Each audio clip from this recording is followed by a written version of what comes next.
દેશની અંદર જે આપણે લોકશાહીની વાત કરી રહ્યા છીએ, ભારતીય લોકશાહી, તો લોકશાહીની અંદર લોકમતનો ખૂબ જ મહત્વ ધરાવે છે. તો ચાલો આ લોકમત વિશે માહિતી મેળવીએ. વિદ્યાર્થી મિત્રો, આપણા દેશમાં પ્રતિનિધિક લોકશાહી છે, કારણ કે લોકો છે એ પોતાના પ્રતિનિધિને ચૂંટી કાઢે છે અને આ પ્રતિનિધિઓ છે એ સંસદ ભવનની અંદર જઈ અને શાસન બહુમતી ધરાવતો પક્ષ છે એ શાસન સંભાળે છે, સત્તા પર આવે છે, સરકારની રચના કરે છે. માટે એમ કહી શકાય કે આપણા દેશની અંદર પ્રતિનિધિક લોકશાહી રહેલી છે. અને અહીં આજે પ્રતિનિધિઓની ચૂંટણી કરવામાં આવે છે અને જે ચૂંટવામાં આવે છે તો એ મતદાન દ્વારા વિજેતા જાહેર થાય તે લોકો પ્રતિનિધિ બને છે, કારણ કે જે વિજેતા, જેને સૌથી વધુ મત મળ્યા છે એવા પ્રતિનિધિ છે એ જ આ વિજેતા જાહેર કરવામાં આવે છે. આમ પ્રતિનિધિક જે વ્યક્તિને સૌથી વધુ મત મળ્યા છે, જે વિજેતા જાહેર થયો છે, એ આ પ્રતિનિધિક વ્યવસ્થામાં સત્તાધારી પક્ષ સત્તા ટકાવી રાખી ફરી સત્તામાં આવવાનું વિચારે છે. એવું થાય કે જે પક્ષને આપણે ચૂંટી કાઢ્યો છે, હવે એ લોકોને જે 5 વર્ષ માટે, કારણ કે આપણા લોકશાહીમાં, આપણા બંધારણની અંદર એક કાયદો મૂકવામાં આવ્યો છે કે કોઈ પણ પક્ષે 5 વર્ષ સુધી શાસન કરી શકે, વિજેતા બન્યો હોય. પણ અધવચ્ચે પણ એવું લાગે કે એની સરકાર છે એ શાસન કરવામાં નિષ્ફળ નીવડી છે, સફળ નથી, તો વચ્ચેથી પણ એ સરકાર છે એને વિખેરી નાખવામાં આવે છે અને ફરીથી ચૂંટણી થાય છે. એટલે કે સત્તાધારી પક્ષ સત્તા ઉપર આવે એટલે એવું જરૂરી નથી કે 5 વર્ષ માટે એને ચૂંટી કાઢે તો ફરી એ સારું શાસન કરશે તો જ એને ફરી ચૂંટણીમાં એને વિજેતા બનાવશે. એટલે કે સત્તા ટકાવી રાખી ફરી સત્તામાં આવવાનું એ વિચારે છે કે 5 વર્ષ માટે આપણને ચૂંટી કાઢે તો આ 5 વર્ષની અંદર આપણે જો સારી કામગીરી કરશું તો જ ફરી સત્તામાં આવશું. એ માટે પોતાની સત્તા ટકાવી રાખવા માટે પોતે ફરીથી વારે વારે સત્તા ઉપર આવે એવું વિચારે છે.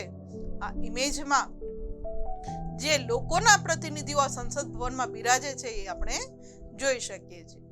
વિદ્યાર્થી મિત્રો, સત્તામાં ન હોય તે પક્ષ સત્તા મેળવવા માટે લોકમત ઊભો કરવાનો પ્રયત્ન કરે છે. કે જે પક્ષ રાજકીય પક્ષ સત્તા ઉપર છે અને જે પક્ષ અત્યારે સત્તા ઉપર નથી, એ લોકો શું કરે છે કે લોકોનો મત ઊભો કરવા, લોકો એને બીજી વાર ફરીથી ચૂંટી કાઢે એ માટેના પ્રયત્નો એ લોકો કરતા હોય છે. અને સત્તા ટકાવી રાખવા કે સત્તામાં આવવા માટે ફરીથી લોકોને પોતાની સાથે જોડવા એ પણ જરૂરી થઈ પડે છે. જેમ કે ભાજપ સરકાર અત્યારે કેન્દ્રની અંદર શાસન વ્યવસ્થા સત્તા પર છે. ભાજપ સરકાર અત્યારે જો એવું કરે કે લોકોના હિતના કાર્ય ન કરે, લોકોને જોઈતી વસ્તુઓ પૂરી ન પાડી શકે તો શું થાય? તો ફરીથી લોકો છે એને મત નહીં આપે એના પ્રતિનિધિઓને. એ માટે સત્તા ઉપર જે પક્ષ એ શું કરશે કે સત્તા ટકાવી રાખવા માટે અને ફરીથી સત્તા ઉપર આવવા માટે લોકોને પોતાની સાથે જોડવા લાગે છે, જે આ ઇમેજમાં આપણે જોઈ શકીએ છીએ.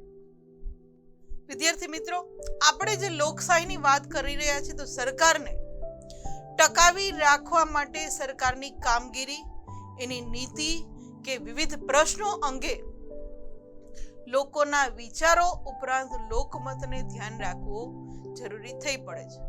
સરકાર ત્યારે જ ટકી શકે કે જે કામગીરી કરે છે લોકહિતની હોય, એ વિવિધ નીતિઓ, કાયદાઓ ઘડે છે એ લોકોને ધ્યાનમાં રાખીને કરતા હોય, એના વિવિધ પ્રશ્નો અંગે લોકોને ધ્યાનમાં રાખતા હોય તો જ આ સરકાર છે ટકી શકે છે.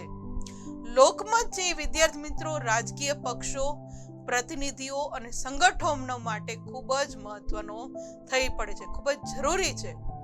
લોકમત એને ત્યારે જ મળે કે જ્યારે એ સત્તા પર આવી સરકારની રચના કરે છે અને સરકાર દ્વારા જે કંઈ કામગીરી, નીતિઓ, વિવિધ પ્રશ્નો જે કાંઈ કરે છે તો એ લોકોના ધ્યાનમાં રાખીને કામગીરી કરે તો જ એને લોકમત મળે છે. બાકી બીજા જે વખત જ્યારે ચૂંટણી આવે છે તો ફરી એ જ રાજકીય પક્ષને લોકો મત નથી આપતા, જેને કારણે એને જે સરકાર પોતાની સત્તા ટકાવી રાખવી હોય તો લોકોને ધ્યાનમાં રાખવો જરૂરી બને છે. અને વિદ્યાર્થી મિત્રો, સંગઠિત લોકમતનું લોકશાહીમાં અત્યંત મહત્વ રહેલું છે. આ ઇમેજની અંદર વિવિધ રાજકીય પક્ષના જે નેતાઓ છે આપણે જોઈ શકીએ છીએ. ત્યારબાદ વાત કરીએ વિદ્યાર્થી મિત્રો, પ્રબળ અને સંગઠિત લોકમત લોકશાહીમાં વિશેષ મહત્વ ધરાવે છે. અને લોકમત છે એ સરકારને ગેરવહીવટ કરતા રોકે છે. કારણ કે સરકાર જ્યારે સત્તા ઉપર આવે, જે તે રાજકીય પક્ષ, અને જો ગેરવહીવટ કરે તો લોકો છે એની સરકારને તરત જ વિખેરી શકે છે અને ફરીવાર એને ક્યારેય પણ મત આપીને ચૂંટશે નહીં એના પ્રતિનિધિઓને. જેના કારણે એમ કહી શકાય કે લોકમત છે, જેના કારણે સરકાર જે સત્તા ઉપર છે એ ગેરવહીવટ કરી શકતી નથી. લોકમત દ્વારા જ દેશ હિતને અવગણી ન શકાય તેવી પરિસ્થિતિનું નિર્માણ થઈ શકે છે. કારણ કે લોકો એને જ મત આપશે, એને જ ચૂંટી કાઢશે કે જે દેશ માટે સારું કાર્ય કરશે. પણ જો ગેરવહીવટ કરે તો એ આપશે નહીં, અને દેશ હિતને અવગણી ન શકાય એવી પરિસ્થિતિનું નિર્માણ આપણા લોકમત દ્વારા થાય છે, એ આપણે કહી શકાય.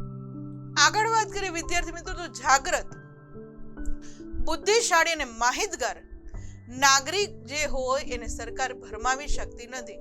એ કોઈ પણ પ્રકારનો લોભ, લાલચ, ડર આપી અને કોઈ પણ પક્ષ એમ કે રાજકીય પક્ષ એવું કહે કે ભાઈ અમને જ મત આપજો, અમને મત આપશો તો અમે આમ દેશું, આ દેશું, કેટલી વસ્તુની લાલચ આપે, લોભ આપે કે કોઈ ધાક ધમકી આપે, તો એને લોકો છે એ ચલો આપી દે. પણ જો ભારતનો નાગરિક જાગૃત હોય, બુદ્ધિશાળી હોય, માહિતગાર હોય તો આવી કોઈ પણ લોભ લાલચમાં આવતો નથી, અને જેથી સરકાર છે એને ભરમાવી શકતી નથી. અને આધુનિક સમયમાં હવે તો લોકમત કેળવવા માટે વિદ્યાર્થી મિત્રો કેટલાક માધ્યમો ખૂબ જ ઉપયોગી સાબિત થયા છે. કે લોકોને પોતાના પક્ષે કામગીરી કરે છે એ અલગ અલગ માધ્યમો દ્વારા આજે આધુનિક યુગમાં, ટેકનોલોજીના યુગમાં ઘણા બધી માધ્યમો દ્વારા લોકમત કેળવી શકે છે સરકાર. અને આ માધ્યમોનો વિદ્યાર્થી મિત્રો આપણે આગળ પરિચય મેળવીશું. આ ઇમેજની અંદર ભારતનો જે નાગરિક છે એ દરેક નાગરિકને ક્યારેય પણ જો નાગરિક પોતે બુદ્ધિશાળી, જાગૃત ને માહિતગાર હશે તો કોઈ પણ સરકાર એને ભરમાવી નથી શકતી. આ ઇમેજમાં ભારતનું દરેક નાગરિક આપણે જોઈ શકીએ છીએ.